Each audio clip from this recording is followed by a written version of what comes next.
एक नाव वाला था, नदी में नाव चलाता था केवट। 3 लोग आए नाव में। तीनों ने कहा भैया हमें पार लगाओ। केवट बोला कि आओ बैठो महाराज। तीनों बैठे। अब तीनों को बिठाकर केवट ने नाव चलाई। एक आदमी उनमें से बहुत बड़ा डॉक्टर था।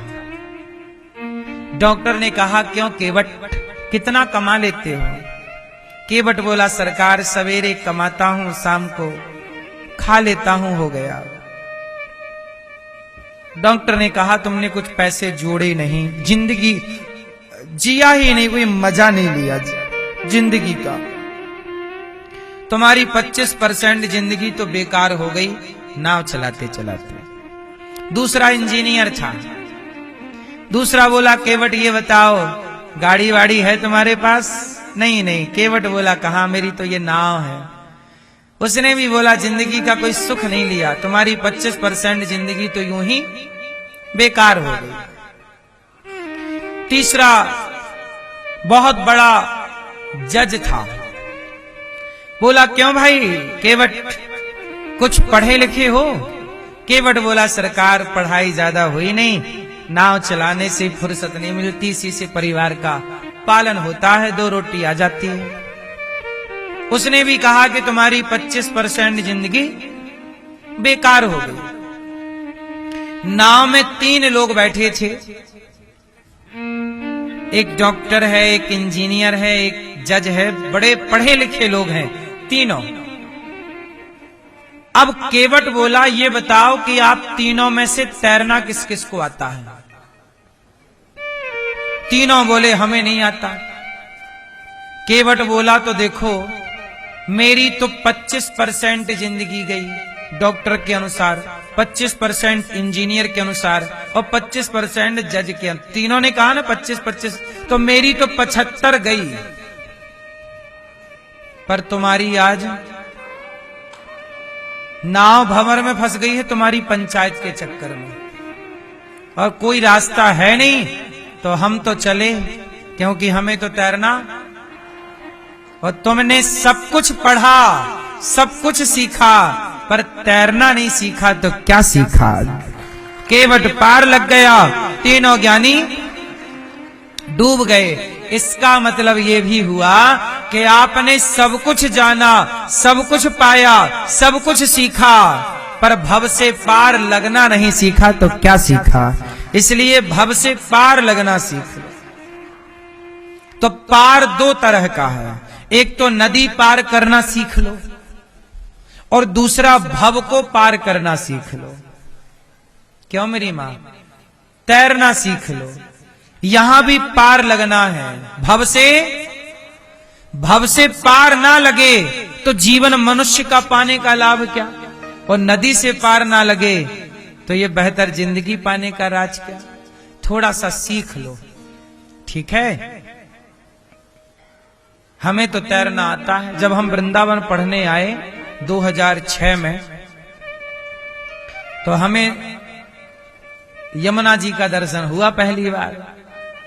उस समय पे यमुना जी में ढेर सारे कछुए रहा करते थे। उस समय यमुना जी का जल इतना दूषित नहीं हुआ करता था। वो पाट इतना ही चौड़ा था, बल्कि इससे ज्यादा चौड़ा। अब अपने राम तो गांव के थे, तो मुझे पानी देख के ना रहा नहीं जाता कि चलो नहा ही लें। तो मैं कूद गया यमुना जी में, और यमुना जी में कूदा ही नहीं, इस पार से कूदा उस पार निकला, तैरते उस पार। तो यमुना मैया को 2006 में ही ये दास ने पार किया। तैरना जानते हैं, आपको भी तैरना आना चाहिए। बस हमारी इतनी सी प्रार्थना है। छोटा अमेरिका में, लंदन में, विदेशों में 6-6 महीने के बच्चों को तैरना सिखाते हैं। 1 साल का बच्चा वहां पे तैरना जानता है। पानी में डाल देते हैं हम लोग, हाथ पांव चलाने लग जाता है छोटे से में और सीख जाता। 1-2 साल का बच्चा भी वहां तैरना जानता है। बोलो हाँ। और आपके यहां 30-30 साल के लोग तैरना नहीं जानते। इसलिए ये गुण है, इससे आपकी आयु बढ़ने की संभावना है, स्वास्थ्य अच्छा रहे, मौका मिले तैरो, इससे आपका योग होगा। सबसे बड़ा योग क्या है पता है? तैरने में थकावट होती है कि नहीं? वो शरीर को एक्टिव रखता है, एनर्जी। आप 5 मिनट तैर लीजिए मेरी मां, 5 मिनट मन लगा के। आपको कड़ाके की भूख ना लगाए तो कह देना। मतलब पाचन शक्ति काम जिसकी ना करती हो, जो जिसका भोजन ना पचता हो, जिसको पेट की समस्याएं हैं, वो 5-10 मिनट केवल तैरना सीख ले। तैरना तैरे, बस कुछ नहीं, केवल तैरे। 5 मिनट तैरोगे, 10 मिनट तैरोगे, आपका पेट संबंधी बीमारियां ठीक हो जाएंगी और आपको भूख लगने लग जाएगी, मस्त पचने लग जाएगा। सोचिए कितनी ताकत है। ये योग है एक तरह का। क्यों जी? कितने लोग इस बात से सहमत हैं कि तैरने के बाद भूख लगती है ना? पूरा पच जाता है। यूं भोजन पचने में यदि 4 घंटा लगेगा, तो तैरने में यदि आप पानी में हैं तो वो आधा घंटे में ही तेजी से पचता है, तेजी से काम करने लग जाती है बॉडी। एक समय था कि भारत के सभी लोग नदी तालाब में ही स्नान किया करते थे। ये वॉशरूम वगैरह घर के अंदर वाला सेटअप कहां था पहले? क्यों? हमारे देखते देखते सब आया है। आपके देखते देखते आया होगा सब चीजें। हमारे देखते देखते सारे लोग, गांव के सभी लोग तालाब में नहाते थे, नदी में नहाते थे। मेरे को याद है, देखते देखते तेजी से बदलाव हो गया और नदी तालाब में नहाना खत्म हो गया। तो गोपियां भी नदी में नहा रही थी, पर तरीका गलत था, कपड़े उतार के नहा रही थी। भगवान ने देख लिया। भगवान को लगा कि आज हमने देखा है, कल कोई और देखेगा। तो भगवान ने उनको सबक सिखाने के लिए एक युक्ति निकाली। उनके कपड़े चुरा लिए और टांग दिए पेड़ पर, कदम पर। अब गोपियां नहा के बाहर निकली तो कपड़े नहीं, फिर घुस गई फुर्र से वो पानी में। देखा कि हमारे कपड़े कहां चले गए, कौन ले गया, कहां चले, अब हम कैसे जाएंगे ऐसे घर। अब गोपियां तो बड़ी लज्जित सी हो गईं।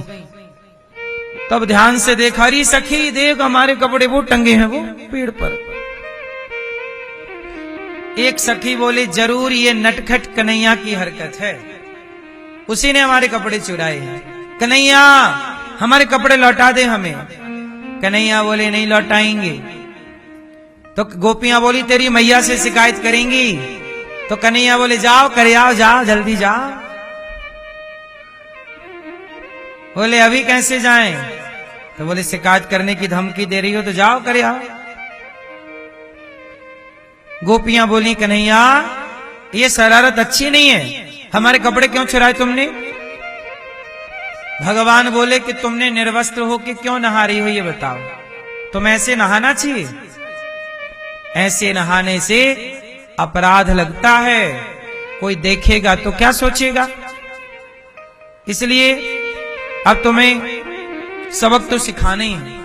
गोपियां बोली, अच्छा सॉरी, अब नहीं नहाएंगे ऐसे, अब तो हमारे कपड़े दे दो। भगवान बोले, एक शर्त पर, कपड़े लेना है तो बाहर आओ, बाहर आओ और कपड़े लेकर के जाओ। अच्छा, जिस समय भगवान ने ये कपड़े चुराए, उस समय भगवान कृष्ण की उम्र कितनी थी? उस समय भगवान की उम्र थी 7 साल। कन्हैया कितने साल के थे? 7 वर्ष के। अब 7 वर्ष के कन्हैया हैं। अब आप लोग ये सोचें कि भगवान गोपियों को कह रहे हैं कि ऊपर आओ, निर्वस्त्र हैं वो गोपियां। तो 7 वर्ष का बालक, क्या उसके अंदर कोई काम भाव होता है? पवित्र होता है। इस दृष्टि से भगवान केवल लीला कर रहे हैं, लीला सबक दे रहे हैं। ऊपर आओ। अब सारी गोपियां बोली कि हम नहीं आएंगे, तो मत आओ। एक सखी जानते हो क्या बोली?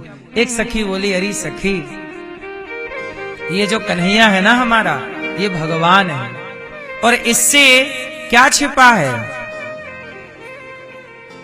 कपड़ा हम पहने या ना पहने, ये तो कपड़े के अंदर का भी जानता है और मन के भीतर का भी जानता है, इससे छिपा क्या है।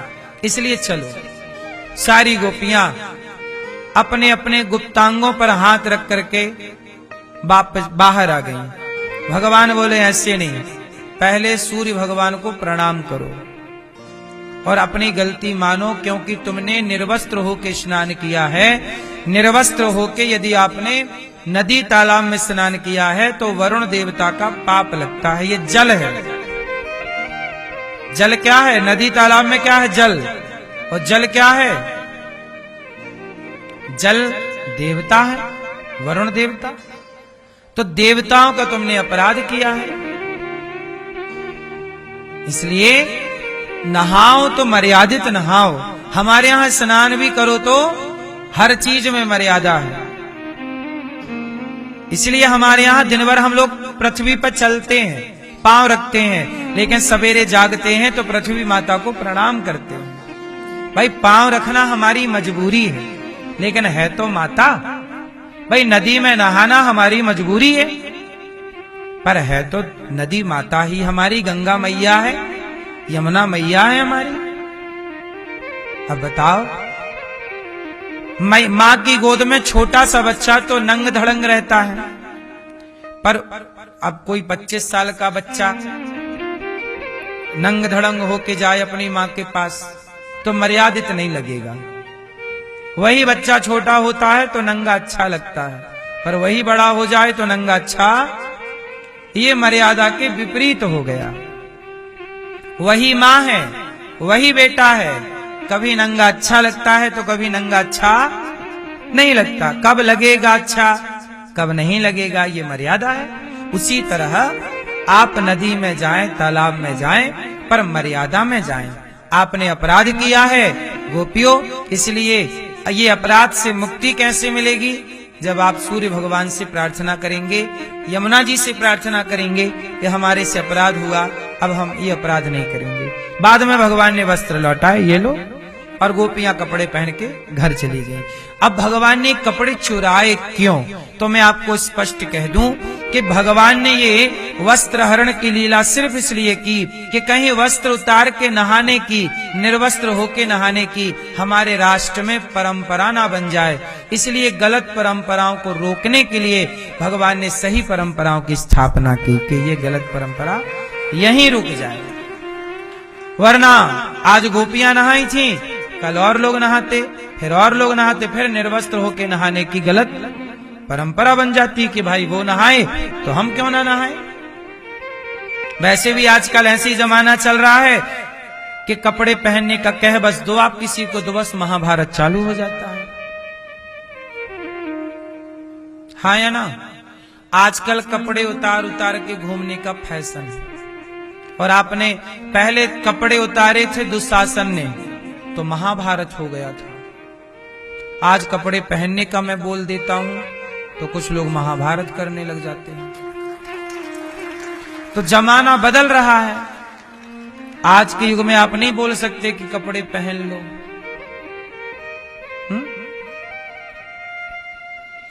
तो भगवान को पता था कि आने वाला समय कैसा हो सकता है, इसलिए मर्यादा का पाठ पढ़ा के गए हैं। अब उस मर्यादा में चलना हम सबका धर्म है।